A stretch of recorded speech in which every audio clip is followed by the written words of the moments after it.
Em um vídeo passado falei sobre a ideia de hipergamia, que é um dos pilares que constroem a teoria incel, e como a hipergamia tem evidências e não são apenas informações inventadas. Mas essa verdade é apenas uma parte do que a teoria incel é. Nesse vídeo vamos ver ponto a ponto se essa teoria se sustenta ou se ela é só mais uma teoria da conspiração. Disclaimer: as ideias a seguir não são recomendadas para homens solitários e infelizes. Se você quiser manter sua saúde mental e fé na humanidade, seja cético sobre essas ideias. Com isso fora do caminho, venha comigo nessa viagem ao submundo da internet. Primeiramente, definições. Incel é um acrônimo de Involuntary Celibate, que significa celibatário involuntário em tradução livre. Mas essa origem do termo não é mais o seu principal significado, porque se você, mesmo querendo, não consegue sucesso em relacionamentos românticos, você só é incel se acreditar nas ideias incels. O significado do termo incel hoje em dia pode ser tanto a ideologia, o conjunto de ideias e teorias propagadas na internet, como principalmente o seguidor da ideologia. Entrando nas ideias, temos a hipergamia, que é, abre aspas, o ato ou prática de buscar um parceiro ou cônjuge de maior condição socioeconômica ou casta e classe social do que sua própria, fecha aspas. E ela tem um fundamento na biologia, especificamente na seleção sexual, onde a fêmea escolhe com quais parceiros vai se relacionar sexualmente, gerando uma competição sexual entre os machos, com certos machos conseguindo mais fêmeas do que os outros, surgindo então a ideia do macho alfa. A hipergamia é só a seleção sexual em prática na espécie humana. Agora vamos entrar na terminologia, especificamente as pílulas. Lembra do filme Matrix? A cena que Morfeu oferece a oportunidade de escolher as pílulas, com a vermelha representando uma verdade desconfortável e a azul representando a zona de conforto da ignorância. Os incels se apropriaram dessa metáfora e incorporam nas suas ideias. Ser alguém que escolheu a pílula azul, Blue Pill, é alguém que compra a narrativa da mídia tradicional, politicamente correto, que se conforma, é submisso e é gado. Aliás, essa gíria é muito mais usada no meio incel brasileiro. Ser gado usa como referência o comportamento dos bois que são controlados pelo boiadeiro. Além disso, geralmente o gado segue a mesma atitude de todo o seu grupo, assim como as pessoas que fazem tudo para agradar os outros, e vão só seguindo sem questionar.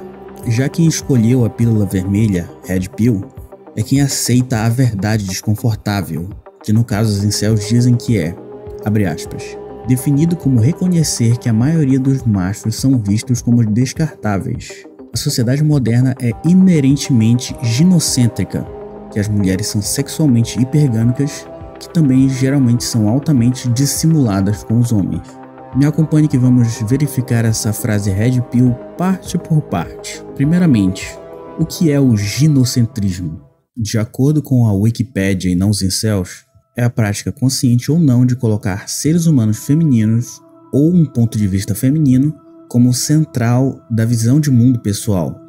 As percepções, necessidades e desejos das mulheres têm prioridade nesse sistema, onde a visão feminina torna-se o ponto de referência ou a lente pelo qual todos os objetos são analisados. De acordo com os incels, evidências disso se mostram na medicina. Abre aspas. As mulheres recebem 2 vezes mais financiamento para pesquisas sobre o câncer de mama do que os homens para as pesquisas sobre o câncer de próstata. Fecha aspas. Na justiça, abre aspas, as mulheres têm muito mais probabilidade de receber a custódia, embora provavelmente não sejam melhores tutores. Fecha aspas. Na justiça de novo, abre aspas. Assim, ao sintetizar as conclusões dos 2 artigos, pode-se concluir que o preconceito de gênero contra os homens no sistema jurídico americano, em termos de duração da sentença, é 6 vezes maior do que os efeitos do preconceito racial sobre a sentença, controle da história criminal e gravidade da ofensa. Fecha aspas. Essas, entre outras, são as evidências apresentadas para provar que a sociedade como um todo é ginocêntrica. Mas vamos prosseguir porque ainda tem muito mais coisa para ver.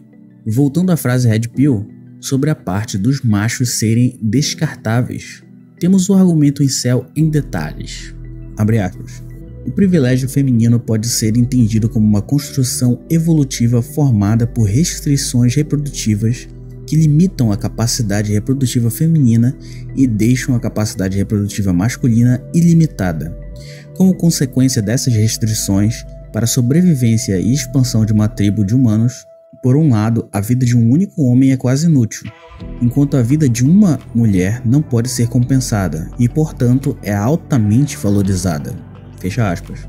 Sobre evidências disso acontecendo no mundo, existe um documentário famoso chamado The Red Pill, dedicado a apenas isso, e interessantemente foi feito por uma mulher. Como não quero te entediar com dados nem ficar nesse argumento o vídeo inteiro, vou deixar todas as referências na descrição. Até agora tudo bem, argumentos com certa base, nada muito extremo, mas é assim que te convence a entrar no culto. Daqui para frente é ladeira abaixo. Na frase Red Pill é dito que as mulheres são dissimuladas e os incels atribuem causa e efeito com evidências, entre aspas. É aqui que começa o ódio e a raiva reprimida começa a se soltar. De acordo com os incels, abre aspas, a dissimulação feminina provavelmente deriva de diferenças sexuais no investimento dos pais, fazendo com que as mulheres sejam mais fracas e dependentes, o que significa que há uma pressão evolutiva para as mulheres desenvolverem certas estratégias para extrair recursos dos homens e outras, como mentir, manipular, roubar e hipoagenciar. A dissimulação e o engano das mulheres também podem ter evoluído como uma arma, não sendo capazes de se defender por meio da força física. Fecha aspas. Continuando, vejamos algumas evidências que os incels apresentam sobre a dissimulação feminina.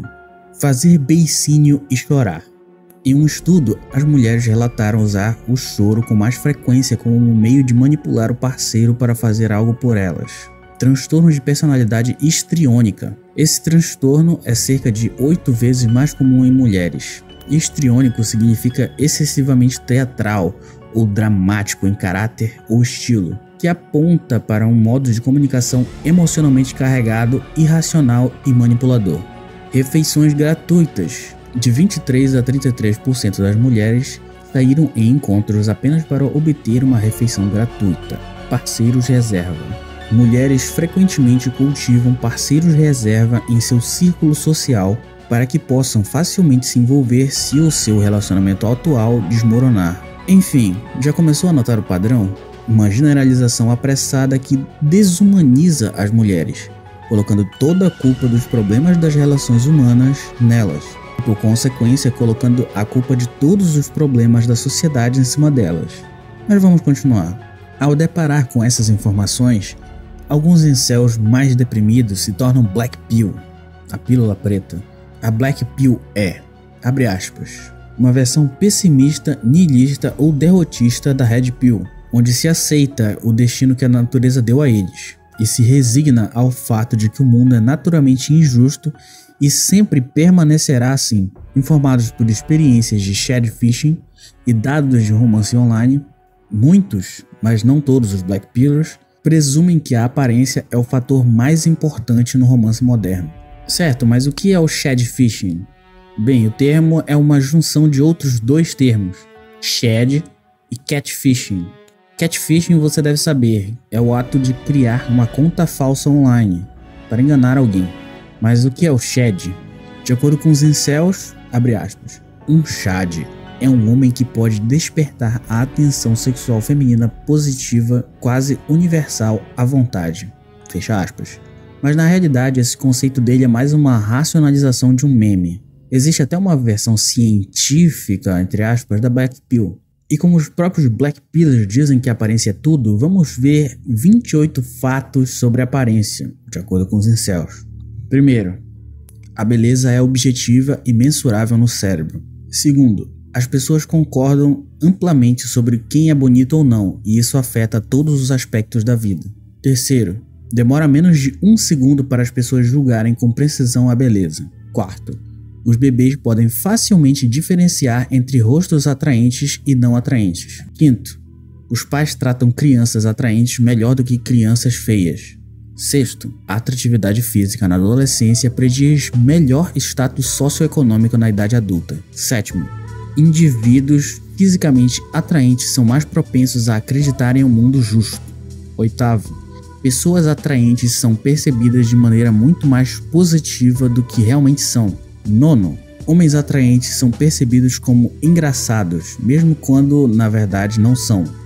10º, a aparência de um homem está significativamente correlacionada com sua popularidade e status de colega. Fato 11. As mulheres sentem repulsa sexual quando se imaginam até mesmo conversando com um homem nada atraente. 12. Em vários estudos, a atratividade determina avaliações românticas igualmente para ambos os sexos. 13. 70% das mulheres evitariam alguém apenas com base em sua aparência, em comparação com 31% dos homens. 14. Amor à primeira vista pode ser previsto pela atratividade física. 15. Apenas a aparência e a raça de um homem importam no romance online. Sua personalidade, não. 16. Aparência é o mais importante no namoro rápido. 17. Aparência é o mais importante no namoro por vídeo. 18. Aparência é mais importante no namoro às cegas. Então tá, né? 19. É aparência mais importante que personalidade, que é mais importante que dinheiro para ambos os sexos, mas as mulheres mentem mais sobre isso. 20. Sua aparência define a percepção da sua personalidade no romance online. 21. A personalidade de um homem só importa para uma mulher se ela atende a uma aparência mínima dela primeiro. 22. Ser pouco atraente reduz as chances dos homens de encontrarem parceiras, mas não das mulheres. 23. Em encontros de curta duração e com muitas opções, as mulheres se preocupam mais com a aparência do que os homens. 24. Mulheres muito pouco atraentes têm mais probabilidade de se casar do que outras mulheres. 25. As mulheres são menos propensas a usar preservativo com um parceiro masculino mais atraente. 26.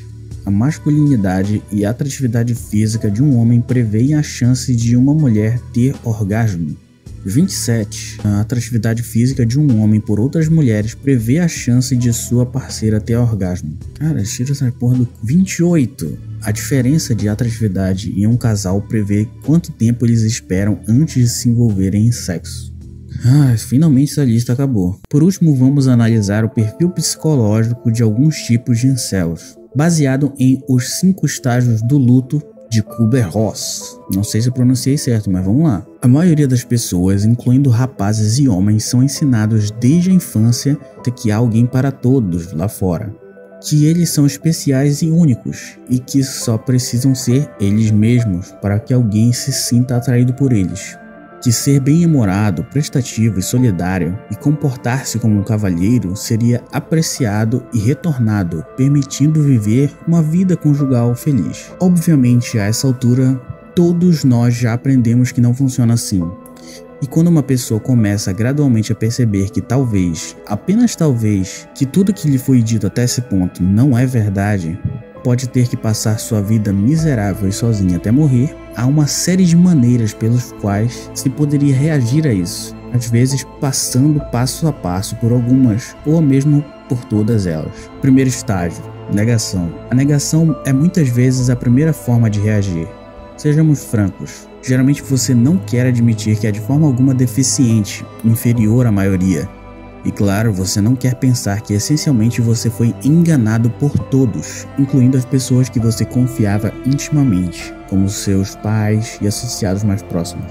Mas minhas amigas disseram que eu sou uma boa pessoa e um grande partido, então talvez eu devesse apenas me esforçar mais, o que obviamente só piora a situação, expressando-se em um comportamento apegado e carente, tornando-se ainda mais convenientemente útil e menos romanticamente e sexualmente atraente. É aqui que normalmente estão as pessoas que se queixam de serem amigas, de estarem na friendzone.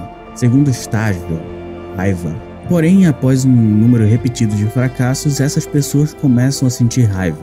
Se perguntam como isso é possível.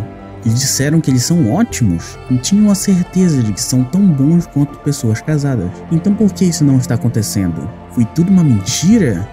Eles foram sistematicamente enganados sobre o assunto? Suas amigas estavam simplesmente lhes explorando enquanto riam nas suas custas? Cheios desses sentimentos, as pessoas dão um passo adiante e terminam na comunidade Red Pill. Talvez não se afiliando oficialmente, mas compartilhando os padrões de ideias até certo ponto. Terceiro estágio, negociação, barganha. No entanto, Apenas ficar zangado e chateado com a situação não ajuda muito a resolvê-la. Portanto, em algum momento as pessoas geralmente mudam para a fase de negociação. Eles começam a pensar que se eles fizerem X e não fizerem Y, talvez eles finalmente consigam um romance, ou no mínimo sexo, que eles têm desejado durante toda a sua vida. Notavelmente, esse é o caminho dos Pick-up Artists, ou PUA, que reconhecem que o jogo é manipulado contra você, mas que ainda tentam trapacear o seu caminho até o topo, uma vez que jogar limpo não funciona realmente. Quarto estágio, depressão. E embora as ações tomadas no passo anterior levem algumas pessoas ao sucesso eventualmente, isso não funciona para algumas outras, não importando as razões. Assim, depois de tentarem mudar as coisas e ainda assim não conseguirem atingir o objetivo, eles podem chegar a atingir a depressão total. Uma compreensão que o mundo realmente é injusto, como sempre foi. E às vezes você simplesmente não consegue vencer, por mais que tente. Essa lição cruel e um desamparo apreendido ensina as pessoas a parar de tentar por completo, tirando todos os pedaços de esperança e otimismo que tinham para começar, muitas vezes levando à autodestruição e eventualmente ao suicídio. A maioria silenciosa dos incels e black pillars está presa em algum lugar por aqui, e infelizmente só há duas formas de sair desse buraco infernal: ou a morte ou o quinto estágio, aceitação. Aceitação é quando o indivíduo finalmente vê o seu problema pelo que ele é. Ao contrário de alguns outros que ainda têm esperança, não vai aparecer nenhuma varinha mágica para resolver o problema. E não é isso que eles querem, porque eles entendem que o problema ainda está lá, como uma perna quebrada ou uma doença genética. A única diferença é que nesse ponto você deixa de se obcecar em tentar consertá-lo de alguma forma. Ao contrário, tenta simplesmente continuar com a sua vida, concentrando-se em outros aspectos da mesma que você pode afetar e obter alguma felicidade e prazer. Isso acontece quando você sai de todas as comunidades listadas acima e de muitas outras semelhantes para nunca mais voltar. Espero que eu tenha conseguido desmistificar esse tema tão complexo. E a minha interpretação sobre tudo isso é que a teoria incel é sim uma teoria da conspiração. Porque existem fatos no meio sim, mas que não sustentam a teoria inteira. Grande parte das evidências foi sendo coletada depois deles já terem as suas conclusões, o que mostra muito viés de confirmação, que por si só não invalida, mas deixa a teoria sem contrapontos, como se fosse um dogma disfarçado de conhecimento. O que explica muito bem o que é o movimento incel na internet hoje em dia. Um culto ao sofrimento, um culto ao ódio, como se fosse uma religião do mal.